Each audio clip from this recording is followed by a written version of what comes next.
Oke, teman-teman sekalian, anak-anakku sekalian, ini Mas Haryanto barusan bisik saya, aku nek ndelok koyo ngene iki aku iki arep nangis ora tega. Coba Anda yang di belakang-belakang kehujanan tidak bisa menghindar dari titik-titik hujan, Anda begitu sungguh-sungguh mencari kebenarannya Allah, datang ke sini semalaman, terus hujanan, gitu. Terus nanti Anda merasa lega sedikit di sini terhibur, gue bali nang omah, bali nang kampus, bali nang penggaweanmu, nang pasar, nang dalam, gue diantemi meneh karo kahanan-kahanan. Kamu dihardik. Sebagai rakyat kamu disiksa terus, dibebani terus. Sebagai umat Islam kamu diadu domba terus menerus. Sebagai manusia kamu dihina terus. Sebagai apapun engkau berdiri dengan eksistensi dan fungsimu, engkau mendapat tekanan dan beban-beban yang luar biasa. Teman-teman sekalian, oke, sambil kita tidak berputus asa dengan ini semua,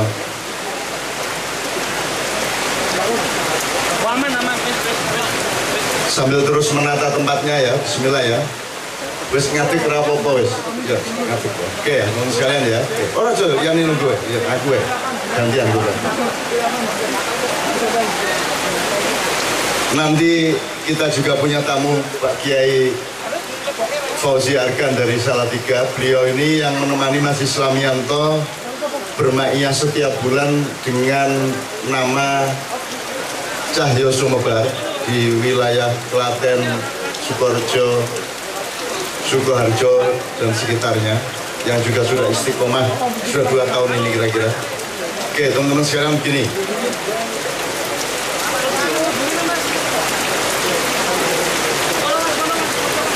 Kalau kita diajak ngomong kalah atau menang, Anda dan saya ini orang yang kalah atau yang menang?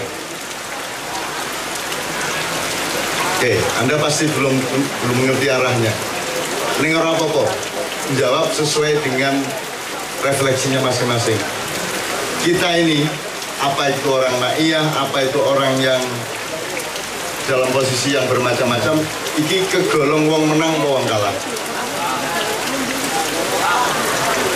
Oke, ono sing jawab menang, ono sing jawab kalah. Kalau kita ngomong kalah menang kan harus mundur 1 langkah. Batasannya apa, kriterianya apa, parameternya apa. Aku takon, menang ki musuh wong liya apa musuh awakmu dhewe? Oke. Berarti kriteria yang kita pakai adalah kriteria Rasulullah SAW yang pulang, Pak Yai pulang dari perang Badar. Beliau mengatakan kita baru selesai menunaikan perjuangan perang yang kecil dan sekarang kita memasuki perang yang besar, Jihadul Akbar. Jadi ternyata kalau ada Arab musuh Iran itu perang kecil. Kalau ada Korea Utara melawan Korea Selatan itu perang kecil. Kalau ada persaingan Jepang dan Cina dalam pembangunan kereta api di Indonesia itu perang kecil. Kalau ada ketidakmenentuan undang-undang, kalau ada silang sengkarut tindakan presiden dengan menteri-menteri atau menteri-menteri dengan menteri yang lain, kalau ada ketidakjelasan di dalam birokrasi dan di dalam penanganan negara ini, itu semua adalah perang kecil. Sesungguhnya ada di balik perang-perang kecil itu terjadi perang-perang yang sesungguhnya yang tidak kelihatan dan tidak pernah ditulis, tidak pernah dianalisis, tidak pernah disimpulkan, tidak pernah keluar di koran, tidak pernah keluar di medsos, tidak pernah keluar di media massa dan dunia maya pada umumnya, yaitu perang melawan nafsu. Saya tidak akan memperpanjang. Anda semua sekarang terlibat di dalam apa yang disebut ibarat abad 21 dengan industri dan teknologinya ini kan ibarat menungso yang tidak menungso kata orang ini tidak kelihatan, otaknya kelihatan tidak kelihatan, kakinya kelihatan tapi langkahnya yang tidak kelihatan, orang hanya tahu tujuannya. Hatinya abad 21 adalah individualisme, otaknya atau pikirannya adalah materialisme. tangannya adalah kapitalisme dan kakinya adalah industrialisme. Semua orang mau tidak mau terlibat di situ, kecuali Ma'iyah, kecuali saya. Namanya saya tidak menjalankan itu semua. Anda tahu saya sudah mundur dari media massa, mundur dari negara, mundur dari institusi apapun, mundur dari karier dan apapun saja. Saya puasa dari itu semua sejak 1998 pertengahan tahun atau 2 hari setelah Soeharto turun. Nanti kita omongkan, tapi intinya adalah saya tidak pernah mengizinkan diri saya melampiaskan hak-hak saya. Saya punya hak untuk menjadi pemimpin negara, saya punya hak untuk menjadi pengusaha besar, saya punya hak untuk menjadi menteri atau presiden atau apapun, saya punya hak untuk menjadi ulama, saya punya hak untuk menjadi pimpinan NU Muhammadiyah atau apapun. Tapi semua hak-hak saya itu saya rem, saya puasa dan tidak pernah saya pakai, karena saya takut semua hak-hak itu akan membawa di dalamnya nafsu karier pribadi saya. Ini ya teman-teman sekalian. Jadi teman-teman sekalian, menurut saya, menurut Anda datang ke sini ini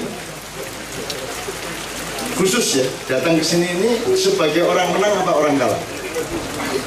Sebagai orang menang, karena Anda sudah menaklukkan diri Anda sudah menaklukkan bermacam-macam kemungkinan pada malam hari ini, dan Anda memilih yang terbaik. Bukan Ma'iyah adalah terbaik, yang terbaik adalah Anda mengejar, mendambakan, mengharapkan dan ngenteni kebenaran dari Allah. Kebenaran itu tidak hanya ilmu, kebenaran itu juga peristiwa, kebenaran itu juga mungkin azab, mungkin pahala, mungkin kesejahteraan, mungkin rezeki atau apapun. Makanya tadi saya berdoa, Anda mungkin tidak termasuk di dalam lingkup regulasi negara atau birokrasi atau apapun. Anda adalah orang-orang pinggiran, Anda bukan stakeholder, Anda bukan orang-orang yang penting yang memegang kendali kekuasaan, tetapi Anda punya hak yang lebih luas dari Allah, yaitu min haitsu la yahtasib.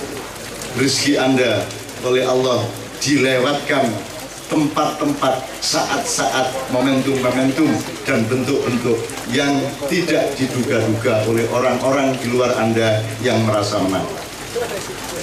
Anda, saya mohon kepada Allah selalu mendapatkan rezeki min haitsu la yahtasib. Amin ya rabbal alamin.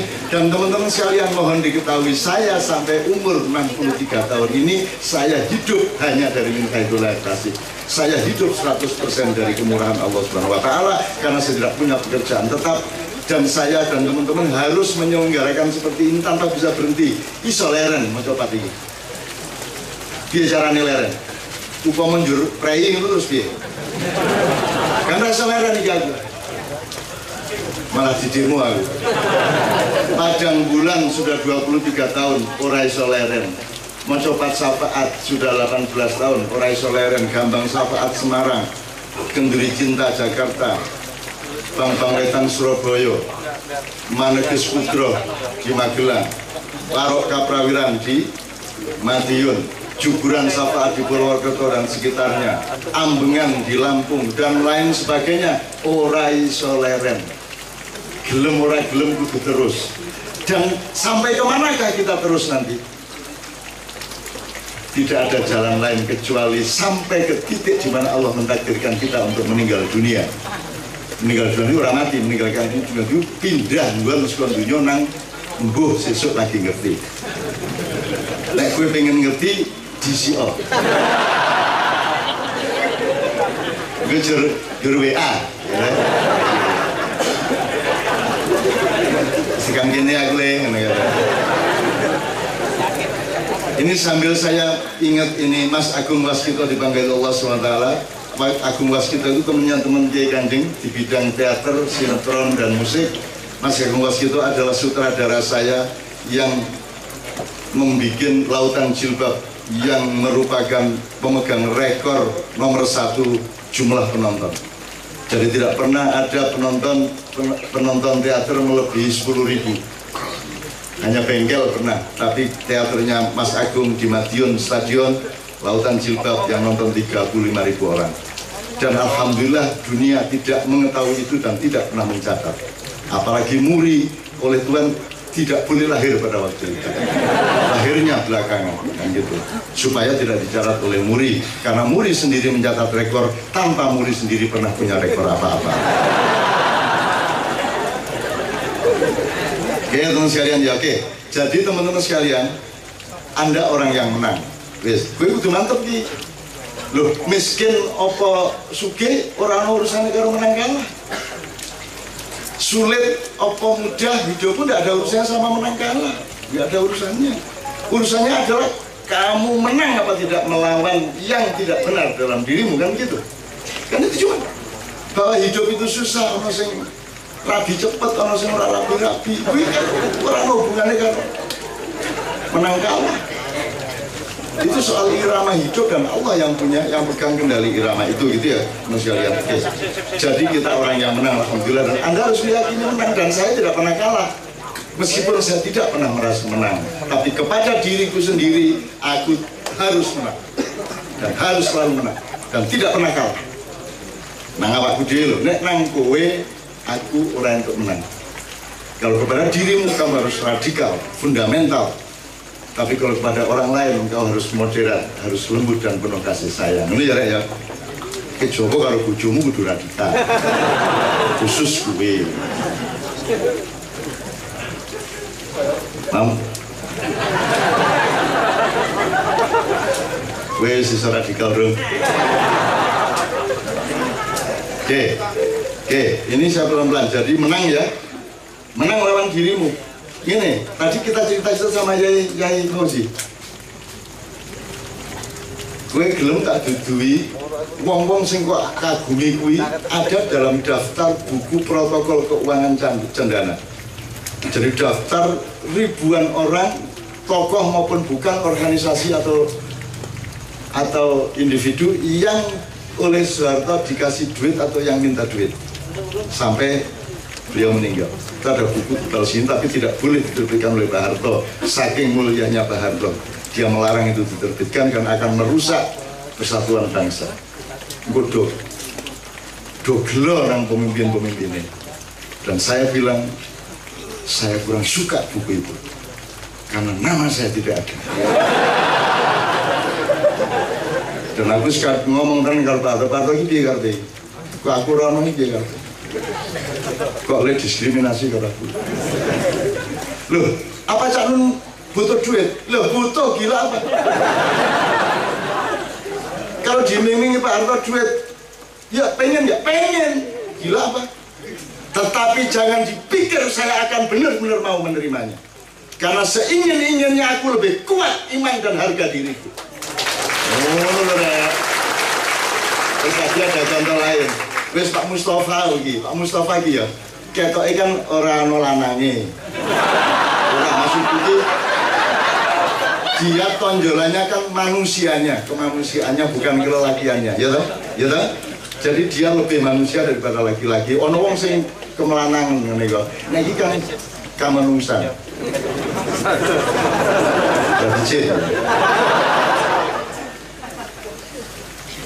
apa njur sing nek ana cah wedok ayu, apa njur sing mesing kira-kira jatuh cinta sing tertarik ku apa sing gandeng-gandeng kaya Yoyo, Blodong, Joko Kamto, njur masamu nek Mustafa orang tertarik ora kaya karo wedok, seneng ora? Pasti seneng orang wedok. Nek ora Gusti Allah kecewa. Asmi, bener. Aku gawe ayune kaya ngono ora tertarik. Pasti tertarik. Tetapi teman-teman sekalian, jangan dipikir setertarik apapun bisa mengalahkan disiplin imanku, kan begitu. Tetep ayu kaya ngopo, tetep bojoku ya kuwi dunya akhirat titik. Ya ora? Ngono wong urip ki ngono kuwi. Nek tertarik karena nek ora berarti lagi bete ya kan? Jelas ya Mas ya? Jadi tidak ada orang suci, yang ada adalah orang berjuang untuk suci, benar ya? Tidak ada orang hebat, yang ada orang berjuang untuk mudah-mudahan dikasih kehebatan oleh Allah. Oke, jadi sekali lagi kita menang ya, lagi menang ya. Dan tiap hari kita mungkin kalah lagi, tapi kita terus berusaha untuk menang lagi. Ngono, rak wong murid ngono kuwi. Ya, oke. Makanya ihdinas shiratal mustaqim terus menerus karena tiap hari kita bisa terpleset, gitu ya. Oke, wes. Saya ini aku takon kedua sebelum kita riset kepada Anda semua. Nomor 2. Wes ayo dhewe lele wong menang. Ning nek kowe dikongkon mengatasi masalah Indonesia iso ora? Sing iso angkat tangan. Aku dhewe iki mung nyontoni bukan berarti aku angkat tangan. Aku ya orang katakan, aku bilang aku tidak punya ilmu dan kesanggupan untuk mengatasi masalah-masalah Indonesia. Belas. Dan saya mengerti komplikasinya dari bawah sampai atas. Maka saya menyimpulkan saya maupun jamaah yang tidak mungkin mampu mengatasi. Bahkan untuk tidak tertindas oleh keadaan itu pun susahnya bukan main. Sekarang kalau kita mundur sedikit. Bukan kita nganggep bahwa yang dulu-dulu lebih mudah ya. Zaman Kanjeng Nabi itu lah cetha to, bedanya Abu Bakar, Umar karo Abu Jahal, Abu Sufyan lah cetha to. Saiki cetha. Sekarang jelas ya. Dulu itu jelas muslim kafir, mukmin kafir, jelas. Ketika itu. Sekarang jelas nggak? Apakah kalau wong iki kaya gali berarti wong elek? Ora. Apa nek wis nganggo surban njur sithik-sithik kalimat thayyibah mesti wong apik? Apakah kalau orang membantumu memberi biaya untuk pembangunan masjid itu berarti orang baik? Dan kamu tidak pernah ngecek kuwi duit saking pundi, ora tahu. Jadi sekarang Anda sudah tidak bisa merumuskan lagi baik dan buruk. Baik pada manusia, pada struktur sosial, pada sistem yang berlaku, maupun pada lembaga atau institusi-institusi. Jadi agak lebih ruwet dibanding. Tapi orang juga ngeremehkan Kanjeng Nabi orang. Nek saiki terus angel tenang gitu ya. Oke. Apalagi? Jadi sekarang berarti kalau kafir tidak jelas kafir, mukmin muslim tidak jelas mukmin muslim, berarti fenomena yang utama itu apa? Berarti yang paling dominan sekarang itu apa? Karena terus toh mukmin, kafir, tengah-tengahnya munafik. Jadi yang paling menonjol sekarang sehingga tidak pernah menjadi tema dan trending topik adalah munafik. Tidak pernah dibicarakan orang. Justru karena yang paling menonjol sekarang adalah kemunafikan. Kemunafikan tidak hanya per orang loh ini. Tidak hanya setiap orang. Kemunafikan itu sudah menjadi undang-undang, sudah menjadi policy, sudah menjadi peraturan, sudah menjadi keputusan, sudah menjadi teks, sudah menjadi catatan ideologi, visi misi. Ya lah. Visi misi kayak unsur kemunafikannya gitu. Pokoknya kalau saya jadi presiden Jakarta seminggu beres tidak akan banjir. Nah, dan seterusnya. Jadi sekarang yang berarti yang dominan apa? Munafik. Kita pernah mendengar ada Pemeo daripada perang lawan 10 orang munafik lebih baik perang melawan 1000 orang kafir. Betul nggak? Sebab kalau 1000 orang kafir itu di depan kita jelas, tapi kalau 10 orang munafik mungkin dia ada di pasukan kita sendiri. Caranya perang dia, caranya ngecek dia. Itulah sebabnya saya sejak tahun 98 2000 naik itu sudah tidak pernah nulis di koran, majalah nasional, dan tidak pernah masuk televisi nasional, terutama yang swasta. Nek TV lokal kita anggap butuh Indonesia. TV lokal kuwi mung bagian dari kelangenane wong cilik sing DCP media. Saya anggap itu bukan konstelasi nasional global. Itu kan kelangenan di antara kita. Tapi kalau TV nasional saya tidak pernah masuk. Dan sesungguhnya saya pernah punya cita-cita. Andaikan semua ustadz dan kiai kompak untuk tidak tampil di televisi. Dan andaikan semua televisi itu tidak ada lagi acara-acara agama, tidak ada pengajian, tidak ada Indonesia Damai, wong neret.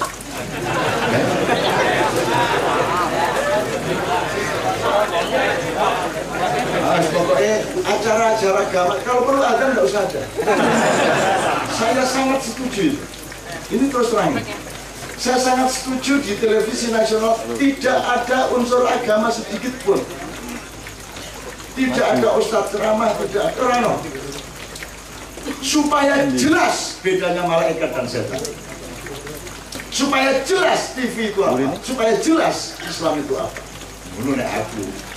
Tapi kan sing wani ora tampil, sing wani nahan nafsu sampai berpuluhan tahun, sing wani ora ya wis ora terkenal ora apa-apa. Ya wis aku orang gunake kae ora apa-apa. Saya sama teman-teman kayak lumayan berani. Berani itu artinya jadi ketir-ketir. Ini orang nganteran dia gitu. Tapi alhamdulillah dipelihara Allah sampai sekarang meskipun ya susah. Tidak mudah juga gitu ya. Tapi kita berani. Terus orang mungkin kayak Kanjeng ya tampil di RCTI ya 90-an. Di Indosiar 90-an, tapi 2000 ke atas mereka sudah tidak tahu lagi. Bukan apa-apa. Supaya jelas TV itu apa, supaya Anda tahu industri itu apa, supaya Anda tahu tangan panjang Dajjal dan setan itu apa. Saya tidak mengatakan mereka tangan panjang Dajjal, supaya qad tabayyana rusdu minal ghayy, supaya jelas bedanya. Ya, jadi teman sekalian, itu contoh saja bahwa Anda tidak bisa menyelesaikan masalah. Apalagi sekarang Anda pakai WA sudah ada emoticon Hawa sama Najwa, Adam sama gandengan sama Hendra tadi itu. Jadi yang nganggo WA saya kira dari si aduh ya no wandu gini gitu. Wandu itu enggak apa-apa, bahasa Arabnya khunsa, orangnya mukhonnas, itu enggak apa-apa. Yang tidak boleh adalah le ngopo kowe? Enggak apa-apa. Wong kamu itu enggak punya kaki tangan pun enggak apa-apa. Kamu itu laki-laki tapi gini-gini enggak apa-apa. Saya nulis di canun.com itu ada yang namanya Yusumi di desa saya itu wedok sepanjang hidup dia gagah perkasa nganggo sarung menek klopo mecel kayu. Dan tidak ada masalah di desa-desa. Tidak apa-apa kowe ngono kuwi. Sing ora entuk adalah zina. Zina sing lanang wedok kowe ora entuk, apa meneh? Lho nek pancen ora ana agama ora masalah sak karepmu. Ning aku sebagai manusia budaya ingin sensasi. Jangan sekedar sesama jenis.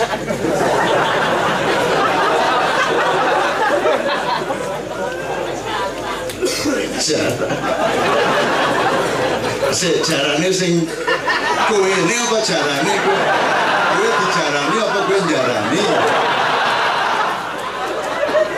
Ayo aku jadi kelingan asal usulnya sapi gede-gede gitu. Wes Nabi Nuh yus kabeh ya dimot ning kapale. Jadi supaya karena perjalanan kapal itu dengan banjir yang tidak jelas itu kan jangan sampai kapalnya nanti kepenuhan karena pada beranak binatangnya, jadi populasi harus di stop. Maka alat kelaminnya dikumpulkan, disimpan di sebuah gudang, digembok. Itu ora iso ngopo-ngopo sepanjang di perjalanan dari Bojonegoro sampai Turki itu tidak terjadi. Mau ceritanya, begitu mendarat di Turki, sekarang disebut Turki, wah wes beres akhirnya antri di depan gudang itu njupuk alat kelaminnya masing-masing. Dan sing paling cepet melayune jarang wis ora iso diorganisir sing takku sing dhisik watone sing gedhe dhewe situ. Akhirnya jarang metu jerantal kayak sapi lagi antri. Pas jarane melayu gede banget.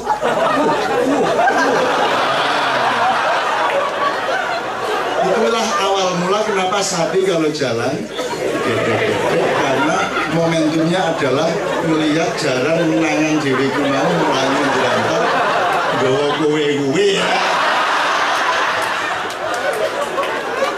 Ya guyon kuwi ya, guyon aja njur kuwi didramatisir karena sekarang itu kan hutan rimba, medsos, media dunia maya itu kan hutan rimba. Ini saya kasih contoh aja ya. Jadi misalnya gini, Kan apa saja, saiki aku ngomong ini kan iso dimuat, saiki langsung iso. Dan itu kan bisa merusak macam-macam karena belum tentu cocok saya ngomong di sini terus dibaca dan didengarkan di tempat sana, betul enggak? Wis saiki nang ngene. Anakmu takon nang ibune, "Bu, kula biyen laire liwat pundi to?" Niki ibu bojomu jawab piye? Apa kene lho nak? Ya mungkin. Apa transparansi gitu? Enggak harus diaurati, harus dibohongin secara baik good life. Kebohongan yang baik. Ini gini loh, kelek gini anu kan jawab. Terus nanti begitu ditayangkan video di WA di medsos, terus dituduh ini sama Islam radikal. Menurut MH, manusia itu lahir dari kelek. Itu menentang Al-Quran. Oh, bahayanya sampai tingkat itu teman sekalian. Oke ya? Ini contoh aja supaya nanti ketika kita riset dan kualitatif itu kita ngerti bahwa kita ini harus saling melindungi di antara kita. Meskipun saya tidak butuh dilindungi karena yang bisa melindungi saya hanya Allah. Anda juga begitu. Anda tidak perlu menagih saya untuk melindungi Anda karena Anda pasti dilindungi oleh Allah. Tetapi di antara kita mari berjanji untuk saling menyelamatkan dan melindungi. Sebab engkau nek kue mencelakai orang, percayalah bahwa yang celaka engkau, bukan orang yang kau celakai. Mulane gawe wabal kuwi pikirane. Mergo mesti ngemang kue bahwa bentuke kue urung ngerti saatnya kapan kue kena wabal kuwi. Itu terserah Allah, kita tidak usah menentukan. Parah apa tidak, apa kakimu sakit, apa motormu kebakar, apa rumahmu konslet atau macam-macam, warungmu bangkrut, atau apapun, pikiranmu bunuh berhari-hari, stres, macam-macam, terserah Allah. Kita tidak mengharap apa-apa. Tapi barang siapa mencelakai orang, dia yang akan lebih celaka daripada yang dicelakai. Ini ya. Nah, teman-teman sekalian, sekali lagi kita kan tidak bisa mengatasi masalah Indonesia. Maka kita hanya bergantung kepada keadilan Allah sekarang ini. Bergantung kepada ya dzal adli wal qisti, ya dzal wabal wa ya syadidal iqab. Nanti kita bawakan lagi kalau ada waktu. Terakhir, maka ojo meneh kowe karo aku sing lemah. Sekarang Anda bukan soal Indonesia. Indonesia ini sendiri pelengkap penderita dan korban dari penindasan global. Anda tahu soal lagi BT itu kan dibiayai resmi PBB. Adu domba antar umat Islam itu resmi Anda diadu domba. Dan kita alhamdulillah tidak pernah menikmati adu domba itu. Untung kita punya Omar Rama. Adu domba. Ya nambah terima. Adu domba ya kan. Jadi kita tidak akan teradu domba.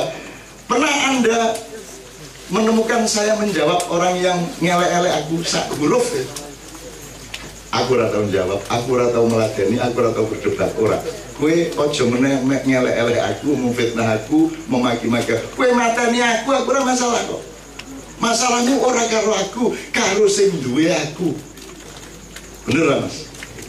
Nah aku sejak sekarang aku sudah bersumpah memaafkan semua makhluk Allah di muka bumi. Wis tak ngapura, tak junjung kabeh. Islami ndelok, si kowe junjung, aku junjung kabeh tak junjung. Padahal semua tahu ini orang jahatnya luar biasa sama saya, tapi itu tak junjung. Dan dia jangan sampai tahu bahwa saya tahu dia menjahati saya. Lah enak tuh kowe. Lu penak tenan kowe. Dan aku rasa salah menurut orang masalah. Saya hanya punya masalah kalau saya tidak berani mengatasi diri saya. Kalau saya tidak mampu memenangkan perang melawan nafsu saya dan ambisi dan egoisme atau egosentrisme saya. Kan gitu. Nah, itulah sebabnya kita bikin wabah. Nah, teman-teman sekalian, menurut saya Pak Haryanto dan para direktur lainnya, Anda malam ini kan dalam peristiwa hijrah. Anda ini sedang tidak mampu mengatasi situasi di Mekah dan Anda sedang berhijrah ke Madinah, dan mudah-mudahan Allah memanjangkan umur Anda semua, dan syukur saya juga ikuti panjangkan umur sampai nanti tiba saatnya Fathu Makkah. Fathu Makkah akan tiba. Fathu Makkah itu Mekah ini kan Mekah. Ya, Fathu Makkah adalah urusan kita sekarang. Yaumul Marhamah. Ini kan barusan lewat hari Valentine, Valentine apa Valentine? No? Ya. Sebenarnya kalau Anda mau Anda bikin setiap tahun itu ada Yaumul Marhamah pas ulang tahun Fathu Makkah itu. Yaumul Marhamah itu artinya hari kasih sayang. Ini sekedar untuk mengingatkan aja. Jadi Rasulullah itu punya istilah Yaumul Marhamah.